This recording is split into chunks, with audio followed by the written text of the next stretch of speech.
it talks a little bit about what we were talking about in the first story about stuff that is pretty unremarkable being treated as a major social sin or even illegality, just like in the case of the jeweler who had to give back refund the money because of whatever obscure Canadian legal loophole that they were talking about, but mostly because holy crap, when you are going to get assaulted by, verbally abused by so many people over having an opinion on traditional marriage, what are you going to do? Yet when other actions strike us as jaw-droppingly outrageous or corrupt, the larger culture shrugs without concern, and we'll talk about that in a second. As it concerns the Clinton Foundation, yet another thing. At this point, every news story that comes out about the Clinton Foundation is one that makes you scratch your head and wonder why why Hillary and Bill aren't in jail. And that's basically what the article is about. That you have a culture that people feel adrift in. People don't realize what they don't understand how it is that we could be in this kind of spot that we're in regarding the culture, with issues like LGBT rights versus free speech versus freedom of religion, all of this stuff.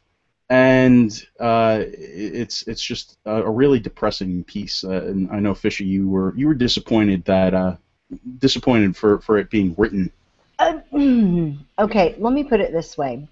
I feel just about everything Quinn Hillier talks about in this article.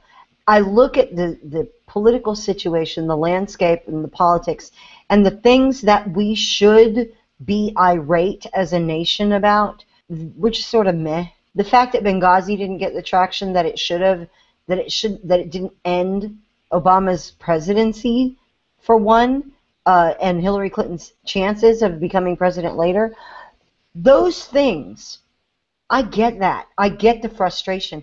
And people like me who've been fighting in this fight for a long time look around at this country and we don't recognize what this place is anymore. Because everything that we feel, everything that we believe is important and right is everything that the left mocks, that popular culture trashes, that people ignore. In the rush to worship Kim Kardashian and Kanye and people like that, no one is paying the kind of attention to serious issues that we pay. And it leaves us feeling alone and frustrated and worried about the future of this country because we don't recognize this place. That is the message that Quinn Hillier is talking about. And I get it. I don't think there's a person on this show or in our audience who doesn't have similar feelings about that. But what she doesn't do is offer anything in the way of hope. It is merely looking around and sighing and being depressed about the nation's prospects. It's sort of fatalistically standing on the highest deck you can get on the Titanic and just hoping to go under last. That's what it feels like to me.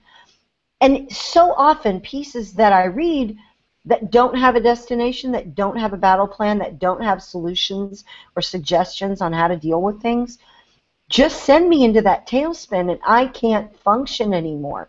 It's crippling. We've talked about how the outrage machine does that. Well, the depression machine does that too.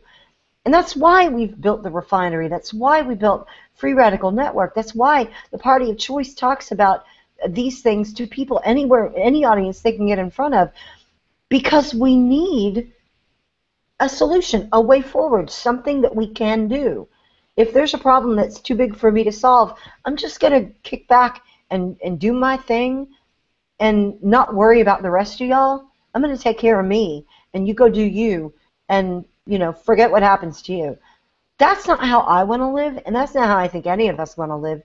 We want to make things better. We want to improve things. We want to get solutions and find ways to beat this liberal drumbeat, this change in culture before our eyes.